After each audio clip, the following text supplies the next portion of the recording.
Alright guys, what's up? Welcome back to the channel. Here we are. Here it is. Kind of the final form of Nightmare, the total Talon that we bought from auction over the winter.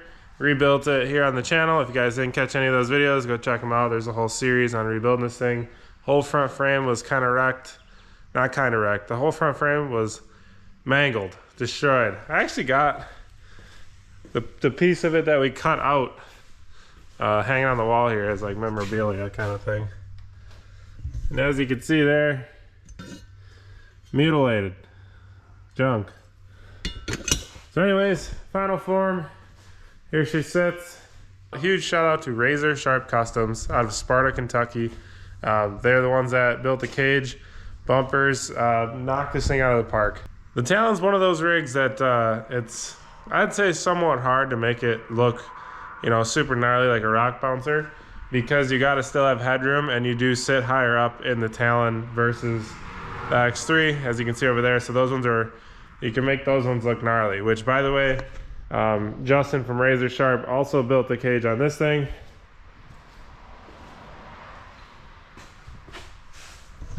So he can build you a cage for any machine, any side-by-side, and pretty much all of them are nasty. You can give him a general idea. He can do just a simple like race cage is what he calls them, where it's just a cage, and then you do your own bumpers or whatever you want to do. Otherwise, he'll do a full build like this, where it's bumpers tied into the cage.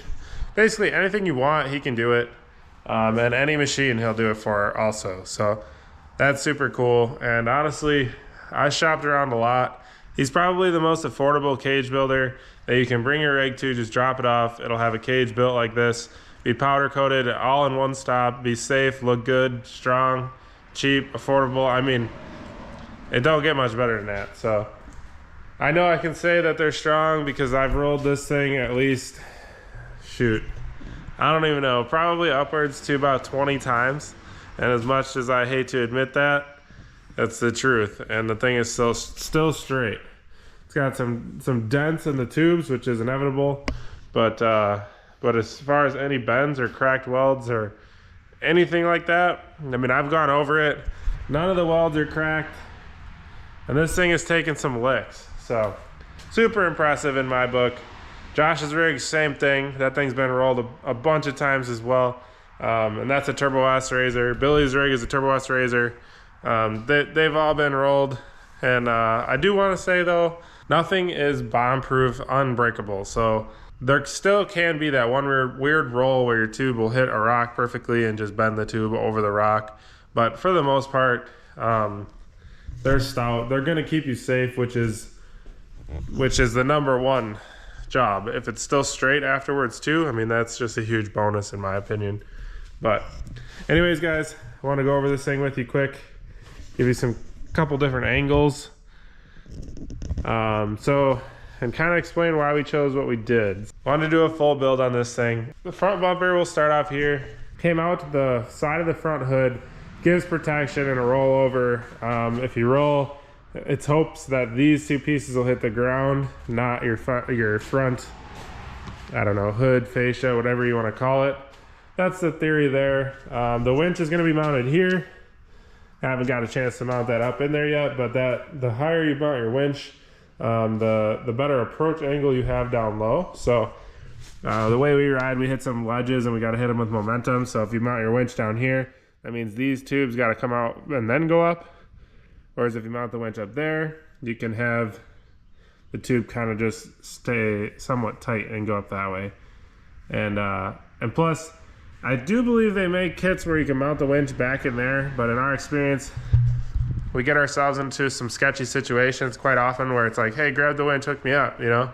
And in that case, it's great to have the winch right on the front here, super accessible, super easy to lock, unlock when you're in those sticky situations. But moving forward there, got these two bars here. Wanted to kind of follow the body lines is what Justin always does. Depending on the machine, it all differs that way. But you can see it's following the body line there. And those tubes are definitely key in my opinion, because when you roll, you know, these pieces keep all this plastic from hitting the ground for the most part, and should keep it all intact. Obviously, anything could happen, but I'm just saying, like, that my rig's still got original plastics on it, this X3. Never been changed. And yeah, sure, some of them are a little beat up and whatnot, but a little cracked here and there, but none of that's been replaced. It's kept my shock tower safe, and so obviously having those tubes up there is helping for sure. But then moving forward, we've got a V-bar here. Just gives out more strength. In my opinion, it also looks rowdy, but the biggest thing is strength for sure. Comes down into this lower windshield bar, which I think is sick how he did all those bends in one piece.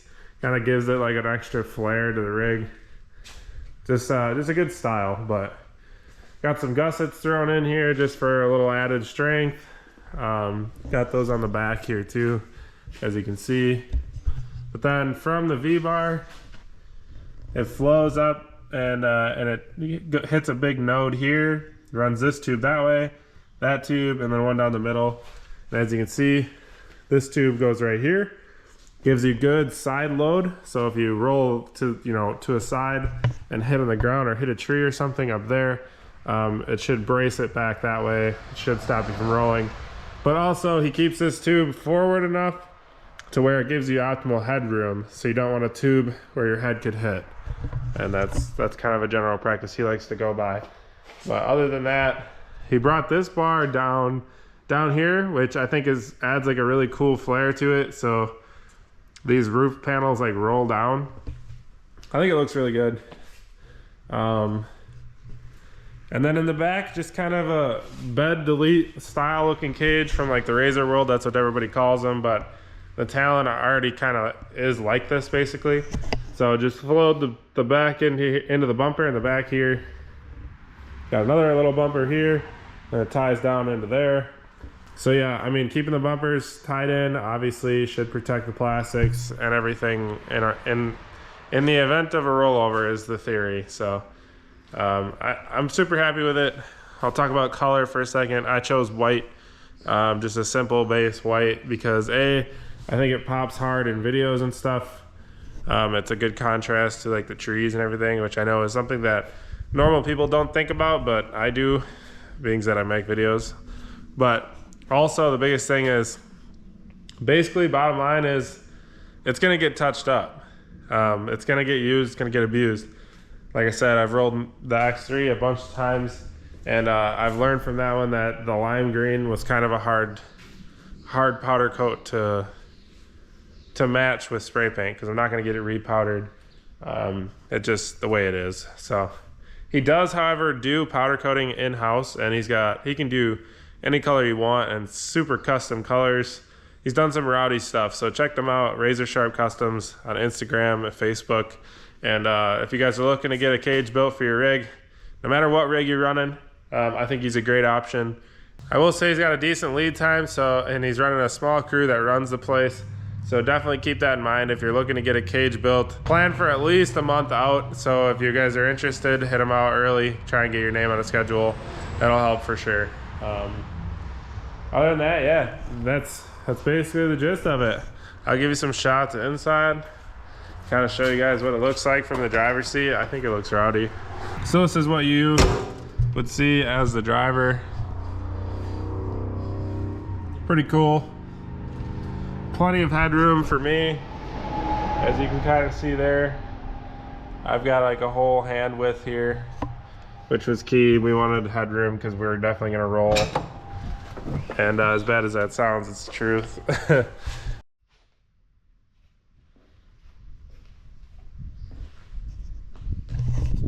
So overall, cage completely changed the machine, the appearance of it. Thanks again to RZR Sharp Customs for helping us out. And that's it.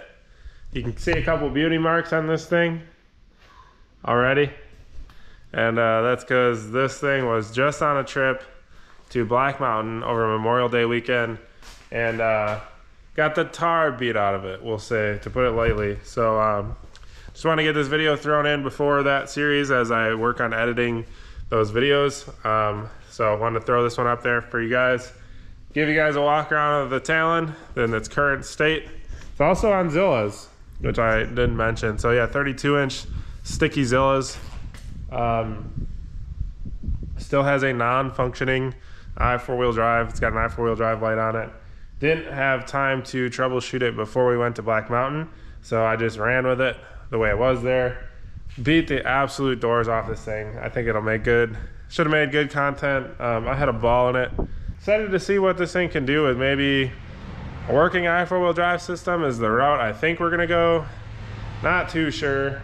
Might just skip all of that, bypass it, do a locker and a drive shaft, and then see what this thing can handle. Drop your comments down below. I mean, what the video series you're about to see is a non-working i4-wheel drive, so and you guys will see what the capability is and how reliable it is, I'll call it. But drop down below, what direction would you rather this rig go on the channel? Do you want to see it just fix the i4-wheel drive, beat the tar out of it and see what it can do? Or would you guys rather see it just get a locker? And if I do a locker, I'm going to do a drive shaft. I think once you do the locker, I think is when everybody's breaking the drive shaft. So, and then then there's no excuses. You can't say, oh, 3-wheel drive stopped you from making that climb. Then it would literally just be power, ground clearance, things like that. So, kind of torn on which way to go. If you guys made it this far in the video, drop a comment down below. I want to hear your input. Other than that, get pumped for the Black Mountain series. It's going to be an epic series of videos. So, see you guys there.